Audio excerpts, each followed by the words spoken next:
Hey everyone, I'm Asha. Welcome to another edition of the Girl Talk HQ Weekly Wrap-Up. Today's video is all about the war on women, and it's dedicated to every female out there who's currently going through a battle, involved in some sort of struggle or war or strife. And the truth is, there's so many more of us out there than what the media depicts, what we see online or on social media. So I want to use my little platform here on YouTube just to kind of spread awareness and talk about issues that I'm passionate about. Recent news out of India reports that a fourth woman was found hanged after she was raped and murdered. Sure, they've only reported 4 cases recently, but imagine how many cases are going unreported. India's new Prime Minister, Narendra Modi, has said during his time in power, he's going to be tackling this issue of gender violence, and I really hope that he can stand up, create new legislation, and really protect women so that when they report these instances, they have protection from the law. As an Indian woman, if my grandparents hadn't left or migrated out of India many years ago, I could have been one of those women. We all know the story of the Sudanese Christian woman, Maryam Ibrahim, who was sentenced to be hanged for, wait for it, being a Christian. Her father is a Muslim, and her as a woman and having her own religion is just not recognized in Sudan. She was put in prison. During that time, her lawyers were appealing the hanging sentencing. They were successful in the appeal, and she was freed from prison. But then she was arrested again, like a couple of days after. To me, it seems like a witch hunt.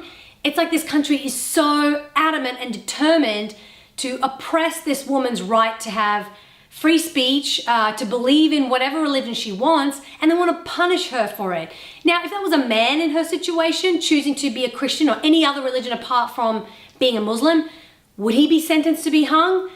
I don't know. Speaking of women and hanging, a woman in Iran who's only 21 years old, she's a young mom. When she was 17, she killed her abusive husband. She's sentenced to be hung and has been in prison since she was 17 and is waiting her death sentence, basically. It got the attention of the international media and has just caused such an outcry because Iran is apparently blatantly ignoring international law by sentencing a juvenile to be hung. There's no law that protects them, so they have to think on their feet and go to extreme circumstances and, in some cases, murder their abusers.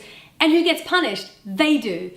Where's the justice in that? Over in Nigeria, you may remember the story of the 300 schoolgirls who were kidnapped by Islamic extremist group Boko Haram. They're still yet to be rescued, by the way. The news this week reported that they've struck again.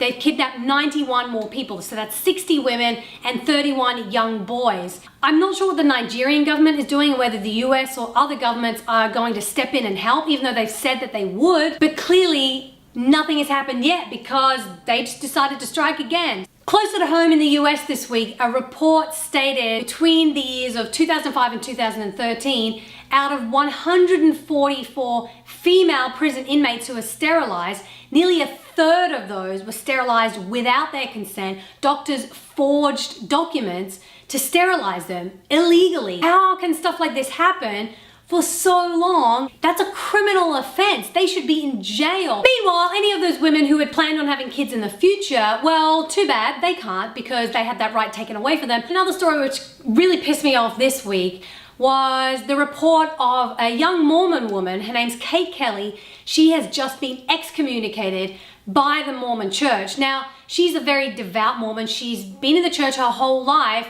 but the reason why she's been excommunicated is because she's very adamant about women's rights and has been championing for women in the Mormon church to have broader roles, such as being ordained as priests. I come from a pretty conservative Christian background, so I understand that within religious institutions, there are things they're not willing to budge on, especially when it comes to their doctrine. ABC News did a report on Kate Kelly's story, and they showed how many women and men are backing her cause and saying, you know, she's right, women should have equal rights in the Mormon church and should be treated as equals.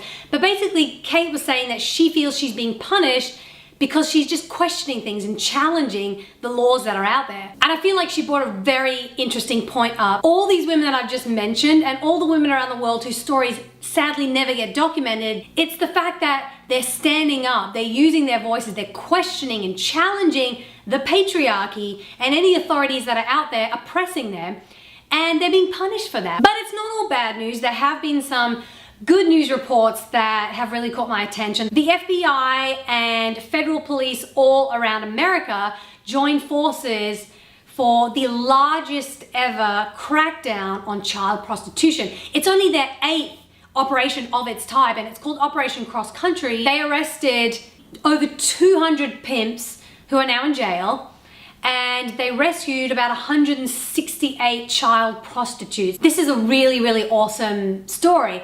However, they did mention they could have caught more pimps, they could have rescued more children, but they just ran out of manpower in certain cities. The number of pimps and prostitutes outnumber the amount of police. It shows you how real this fight is. Statistics show that 27 million people around the world are caught in the human trafficking trade. The fight is far from over. Across the pond in the UK, a new law just came out stating that forced marriage is illegal. Now, the reason why the UK have never had this law in place before was because typically in a Western country, people aren't being forced to marry someone else against their will. Keep in mind, forced marriage is different from arranged marriage. Forced marriage usually happens to women, and they're usually underage girls. Obviously, they have no say in it. Later on, as they grow up, if they decide to get divorced or try and run away from this horrible situation that they've been forced into, it becomes a breeding ground for things like honor killings. So the UK brought about this law that any UK national, whether at home or abroad, if they themselves are forcing someone else to be married, they will be persecuted for up to 5 or 6 years in jail. The question is, what can we do about it? What can I do about it? Well, I think the starting point is to care. I definitely am a huge believer in using social media to speak up, spread awareness, use hashtags, share videos, share links, do as much as you can so that we can get the junk out of our timelines and talk about the real issues that are out there. For those of you who are out there who are a little bit skeptical, thinking, you know, average everyday people, what can we do? Just look at the hashtag #YesAllWomen, which was started by an average Twitter user who just wanted to start a conversation. Over 1 million people used the hashtag #YesAllWomen within the first week after the Santa Barbara shooting. Social media can be utilized in so many noble, positive, powerful ways. The reason why I think awareness is valuable is because if you're aware, you can have more informed opinions.